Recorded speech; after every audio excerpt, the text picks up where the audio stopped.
اعوذ باللہ من الشیطان الرجیم بسم اللہ الرحمن الرحیم۔ اللہ تبارک و تعالیٰ کے بابرکت نام سے شروع جو بڑا مہربان اور نہایت رحم کرنے والا ہے۔ حضرت عیسیٰ علیہ السلام کس طرح بغیر باپ کے پیدا ہوئے اور حضرت مریم علیہ السلام نے کس طرح بغیر شوہر کے بچے کو جنم دیا اور حضرت مریم علیہ السلام کس طرح حاملہ ہوئیں، ان تمام تر سوالوں کے جوابات آج کی اس ویڈیو میں ہم آپ کو بتائیں گے۔ تو آپ لوگوں سے گزارش ہے کہ ہماری اس ویڈیو کو اینڈ تک ضرور دیکھیں اور مزید اس طرح کے اسلامک ویڈیو دیکھنے اور سننے کے لیے ہمارے اس چینل کو لازمی سبسکرائب کریں۔ پیارے دوستو، حضرت مریم علیہ السلام کے والد کا نام عمران اور آپ کی والدہ کا نام حنا تھا۔ حضرت عمران علیہ السلام بنی اسرائیل کے بہت بڑے عالم، عابد اور زاہد تھے۔ اسی وجہ سے بنی اسرائیل کے لوگوں نے مسجد اقصیٰ کی امامت آپ کے سپرد کی تھی۔ پیارے دوستو، حضرت حنا اور حضرت عمران علیہ السلام کی کوئی اولاد نہ تھی، تو ایک دن حضرت حنا علیہ السلام نے ایک چڑیا کو دیکھا جو اپنے بچوں سے پیار کر رہی تھی۔ تو حضرت حنا علیہ السلام کی آنکھوں میں آنسو آ گئے اور آپ کے دل میں بھی اولاد کی تمنا پیدا ہوئی۔ تو حضرت حنا علیہ السلام نے اللہ تبارک و تعالیٰ کی بارگاہ میں یوں دعا کی کہ اللہ تبارک و تعالیٰ انہیں اولاد عطا فرمائے تو وہ اپنی اولاد کو مسجد اقصیٰ کی خدمت کے لیے نظر کر دیں گی۔ پیارے دوستو، بنی اسرائیل کا یہ رواج تھا کہ جس کسی کو بھی مسجد اقصیٰ کی خدمت کے لیے وقف کر دیا جاتا، نہ تو وہ شادی کر سکتا تھا اور نہ ہی وہ دنیا کی کسی باتوں میں دلچسپی رکھتا تھا۔ حضرت حنا علیہ السلام نے دعا تو بیٹے کی تھی، لیکن اللہ تبارک و تعالیٰ نے انہیں ایک بیٹی عطا فرمائی اور آپ نے اس بیٹی کا نام مریم رکھا، اور سریانی زبان میں مریم کے معنی ہے خادمہ، کیونکہ آپ کی والدہ نے آپ کو بیت المقدس کی خدمت کے لیے وقف کر دیا تھا۔ جب حضرت مریم علیہ السلام کی ولادت ہوئی تو آپ کی ولادت سے قبل ہی آپ کے والد وفات پا چکے تھے۔ تو حضرت مریم علیہ السلام کی جب پیدائش ہوئی تو حضرت مریم علیہ السلام کی والدہ آپ کو لے کر بیت المقدس کے علماء کے پاس چلی گئی اور آپ کو ان کے سپرد کر دیا تاکہ وہ آپ کی کفالت کریں۔ تو وہاں جتنے بھی لوگ موجود تھے ان میں سے ہر کوئی یہی سمجھتا تھا کہ حضرت مریم علیہ السلام پر اس کا حق زیادہ ہے۔ تو اس طرح ان لوگوں کے درمیان جھگڑا ہوا اور پھر فیصلہ یہ ہوا کہ وہ جس قلم سے تورات لکھتے ہیں اس قلم کو پانی کے اندر چھوڑ دیا جائے، اور پانی کے بہاؤ میں جس کا قلم الٹا تیرے گا وہی حضرت مریم علیہ السلام کا زیادہ حقدار ہوگا۔ ان لوگوں میں حضرت زکریا علیہ السلام بھی شامل تھے۔ تو اللہ تبارک و تعالیٰ نے حضرت زکریا علیہ السلام کے قلم کو الٹا بہا دیا، تو اس طرح حضرت زکریا علیہ السلام حضرت مریم علیہ السلام کے حقدار ہوئے۔ تو اس طرح حضرت مریم علیہ السلام کو حضرت زکریا علیہ السلام کی کفالت میں دے دیا گیا، اور حضرت زکریا علیہ السلام کی جو بیوی تھی وہ حضرت مریم علیہ السلام کی خالہ لگتی تھی۔ تو اس طرح حضرت مریم علیہ السلام کی بہت اچھی طرح پرورش ہوئی۔ تو حضرت مریم علیہ السلام باقی بچوں کی نسبت زیادہ جلدی بڑے ہونے لگیں، اور آپ جب کچھ بڑی ہوئیں تو حضرت زکریا علیہ السلام نے آپ کے لیے بیت المقدس میں ایک کمرہ مخصوص کر دیا اور آپ کو وہاں بھیج دیا گیا، اور اس کمرے میں حضرت زکریا علیہ السلام کے علاوہ اور کوئی نہیں آ سکتا تھا۔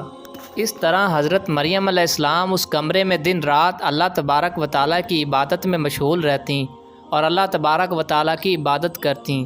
تو حضرت زکریا علیہ السلام جب حضرت مریم علیہ السلام کے کمرے میں داخل ہوتے تو آپ یہ دیکھ کر حیران ہو جاتے کہ آپ کے کمرے میں ہر طرح کے پھل ہوا کرتے تھے۔ گرمیوں کے پھل سردیوں میں اور سردیوں کے پھل گرمیوں میں ہوا کرتے تھے۔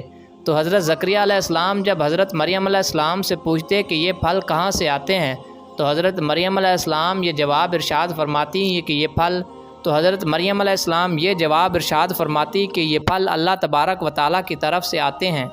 پیارے دوستو، بنی اسرائیل کے رواج کے مطابق حضرت مریم علیہ السلام نے شادی نہ کی، کیونکہ آپ بیت المقدس کی خدمت کے لیے وقف کر دی گئی تھی، اور بنی اسرائیل کے لوگوں میں یہ مشہور ہو گیا تھا کہ حضرت مریم علیہ السلام بہت زیادہ پاک دامن اور پاکیزہ ہیں، کیونکہ آپ دن رات اللہ تبارک و تعالیٰ کی عبادت میں مشغول رہا کرتی تھیں، اور بنی اسرائیل کے لوگ حضرت مریم علیہ السلام کی بہت زیادہ عزت کرنے لگے تھے۔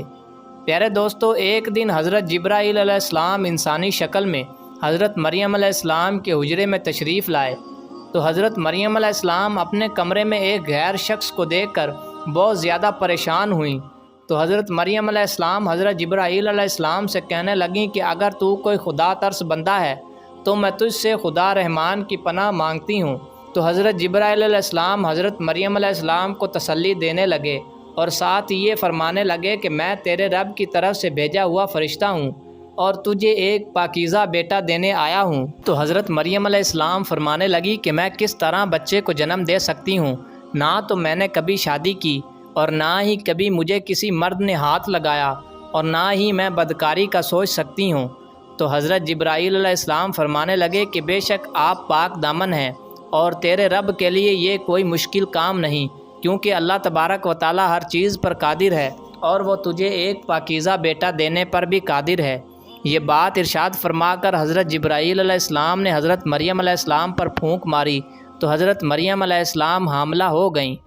جب حضرت مریم علیہ السلام حاملہ ہوئیں تو بنی اسرائیل میں یہ بات پھیل گئی کہ کنواری مریم حاملہ ہو گئی ہے، اور بنی اسرائیل کے لوگ آپ پر بہتان باندھنے لگے اور آپ پر طرح طرح کی تہمتیں لگانے لگے۔ تو حضرت مریم علیہ السلام بیت المقدس سے نکل کر دور دراز ایک جگہ پر چلی گئیں۔ جب آپ وہاں تشریف لے گئیں تو آپ کو درد ذہ ہونے لگ گیا، تو آپ نے کھجور کے ایک درخت کا سہارا لیا اور اپنے آپ کو سنبھالا۔ جب آپ نے اس سوکھے درخت کو ہاتھ لگایا تو وہ ہرا بھرا ہو گیا، اور اللہ تبارک و تعالیٰ نے آپ کے قدموں کے نیچے ایک نہر کو بھی جاری کر دیا۔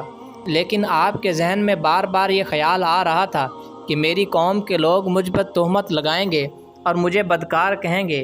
تو غیب سے ایک ندا آتی ہے کہ کھجور کھاؤ اور اس نہر کا پانی پیو اور اپنے جسم کو طاقتور رکھو اور اپنی اولاد کو دیکھ کر اپنی آنکھوں کو ٹھنڈا کرو۔